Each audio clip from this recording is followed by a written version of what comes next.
ये हमारा प्रारब्ध नहीं है, ये हमारे किसी पूर्वज ने अच्छे कर्म किए होंगे, उन पूर्वजों के प्रारब्ध से हमारा ऐसा आज संयोग बना है कि हम सभी लोगों को भागवत कथा श्रवण करने के लिए यहाँ पे इकट्ठा हुए हैं। भाग्योदयेन बहुजन्म समर्जितेन सत्संगमं च लभते पुरुषो यदा वै। भाग्यो उदयेन बहुजन्म समर्जितेन, हमारे भाग्यों का उदय कब होता है? तो वहां पर पूज्य सदगुरुदेव भगवान ने बहुवचन का प्रयोग कर दिया है।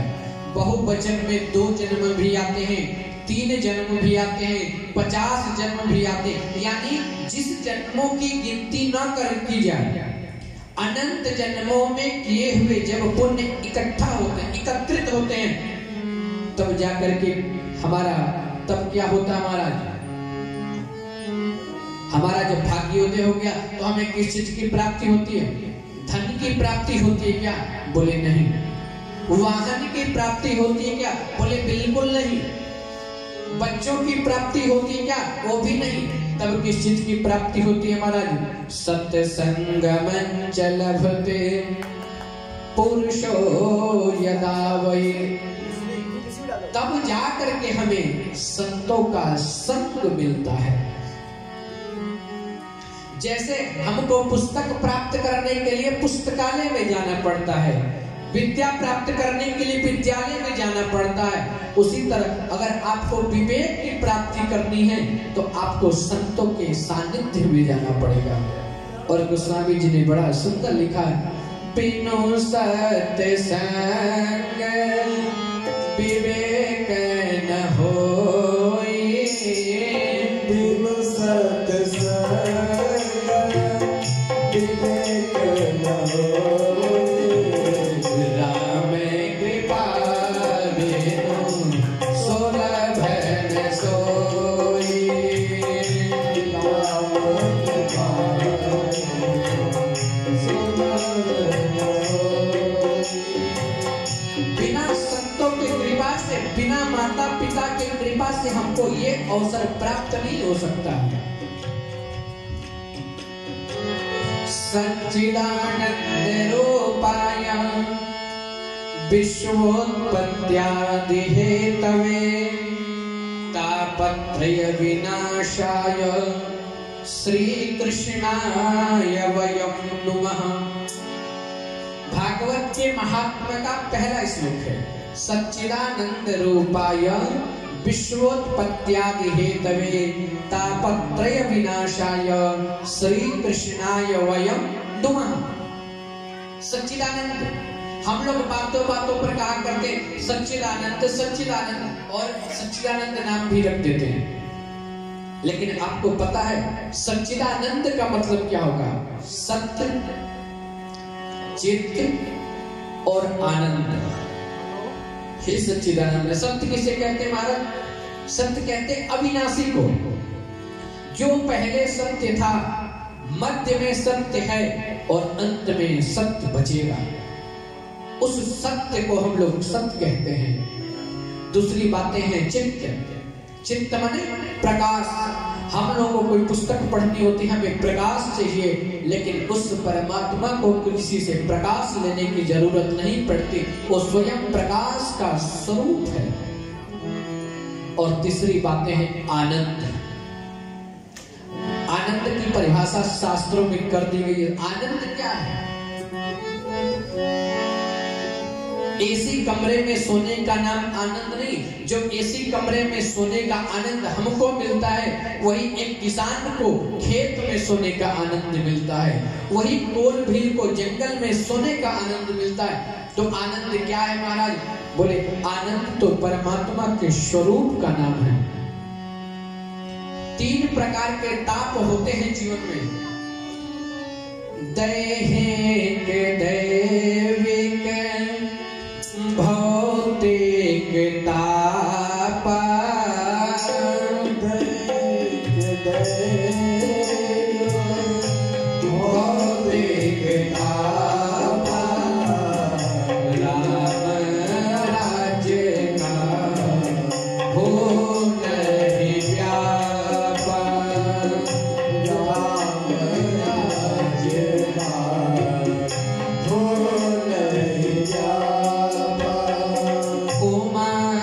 दारू जो सिद्ध की नाई, दारू जो सिद्ध की नाई, सब है नचावत राम गोसाई, सब है नचावत राम गोसाई। जैसे एक मदारी वाला सबको नचाता ना, उसी तरह भगवान हम लोगों को नचाता है। कहते देखें तुम कितना बड़ा खिलाड़ी है, लेकिन जिस दिन हम लोग जा करके भगवान के सामने हाथ जोड़ करके शरणागति कर लेते हैं ना, तब भगवान क्षमा भी कर देता है।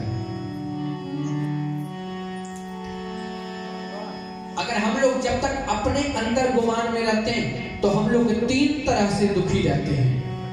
पहला, कोई तन दुखी, कोई मन दुखी, कोई धन बिन रहते उदास, थोड़े थोड़े सब दुखी, सुखी राम के दास।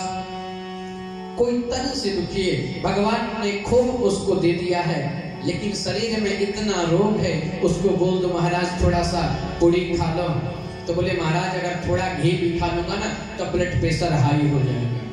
खूब पैसा है लेकिन अशांति है, शरीर में रोग है।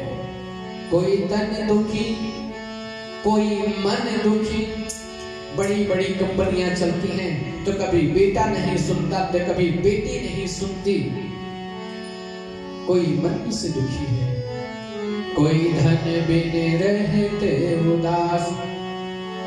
बेचारा दिन भर मजदूरी करता है, मजदूरी करके जो उसे प्राप्त होते हैं 500-600 रुपए, उसमें कमरे का किराया देना, बच्चों को पढ़ाना लिखाना खर्चा करके वो खत्म कर देता है। इस संसार में कौन सुखी है? सभी लोग इकट्ठा होकर के गए कबीरदास जी महाराज के पास।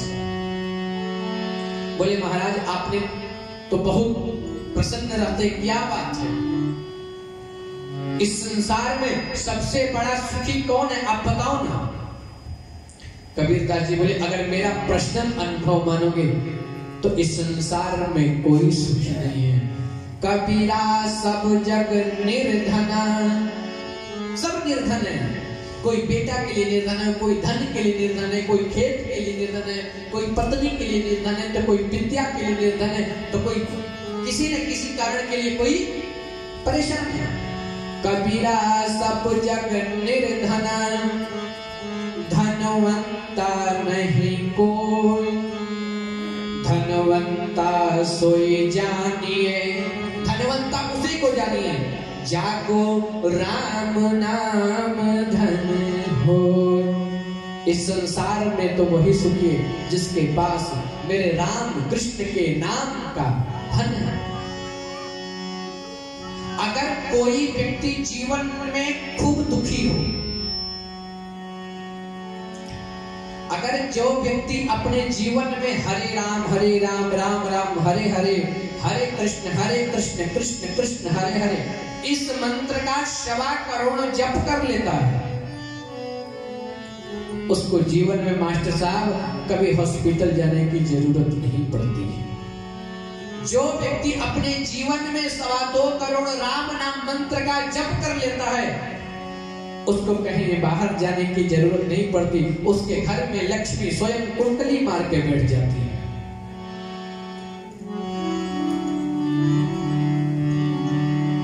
जो बड़े बड़े वृंदावन में बाबा जी बैठे थे, मैंने उनसे पूछा तो बोले लाला ये भटकती आत्माएं हैं जो पैसे के लिए भक्ति हैं।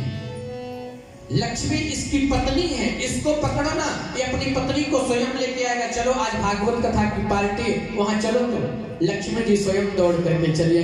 कौन ऐसी पत्नी नहीं होगी जो सोचेगी जहां मेरे पति की प्रशंसा हो वहां मैं ना जाऊं? कोई पत्नी चाहेगी? तो लक्ष्मी तो इसकी दासी है, जहां मेरा कन्हैया रहता है वहां लक्ष्मी स्वयं विराजमान हो जाती है। अगर किसी व्यक्ति से बोल दो ना कि इस संसार में वही सुखी जिसके पास राम नाम का धन है। बोले भैया भजन कर लो ना। बोलेंगे बहुत समय भजन करेंगे, बहुत समय भजन कर लें। एक संत एक सेठ जी के यहाँ गए। बोले सेठ जी भजन कर लो।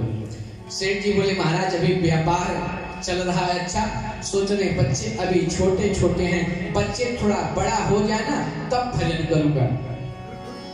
धीरे धीरे सेठ जी का बच्चा बड़ा हो गया। फिर संत आए और जब संत आए तो आकर के बोले सेठ जी महाराज आपके तो बच्चे बड़े हो गए, शादी विवाह हो गया, अब तो भजन कर लो। बोले शादी विवाह तो हो गया लेकिन नाती पोते ज्यादा परेशान करते हैं, मैं सोच रहा हूँ थोड़ा नाती पोते बड़े हो जाए तब भजन करूंगा। नाती पोतों का विवाह हो गया। संत आए बोले सेठ जी महाराज अब तो भजन कर लो। बोले महाराज अभी कहाँ, मैं सोच रहा हूँ थोड़ा छोटे छोटे जो ब्याज है ना इन ब्याजों के भी दर्शन कर लो, इनको भी खिला लो। संत बोल करके चले गए। जब कुछ वर्षों बाद संत गंगा की परिक्रमा कर रहे थे तो जब वहां पहुंचे ना तो जाकर के क्या देखते गए तो बोले भैया वो जो सेठ जी थे वो सेठ जी कहाँ हैं? बोले वो सेठ जी तो मर गए। बोले मर गए।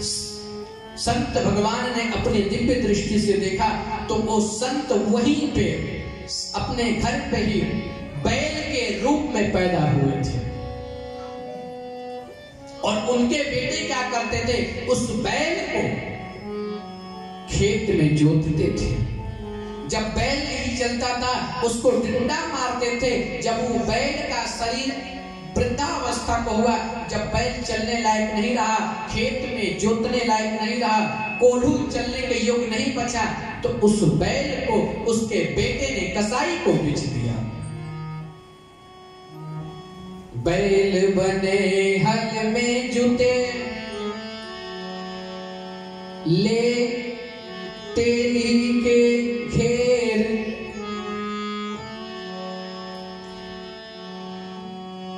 और जानते क्या हुआ?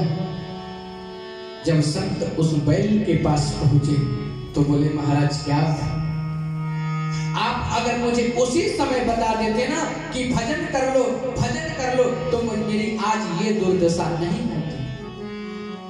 ये हमारा जो मनुष्य क्या जन्म मिला है ये भोजन करने के लिए नहीं मिला है। भोजन तो कुत्ता भी करता है, गधे भी करते हैं, जानवर भी करते हैं। ये हमारा मनुष्य का जन्म मिला है साधन धाम मोक्ष कर द्वारा, पायन जेहि पर लो सवारा। अगर किसी से बोले भैया भजन कर लो, बोले बाद में करेंगे, तो एक ब्रज के संत थे, उन्होंने बड़ा सुंदर बोला है कि जो इस भरी जवानी में भजन नहीं करता ना उसको चुल्लू भर पानी में डूब करके मर जाना चाहिए। देखिए ब्रज के संतों ने अपना कितना सुंदर भाव दिया है। आए हम सभी लोग भजन के माध्यम से सुनते हैं।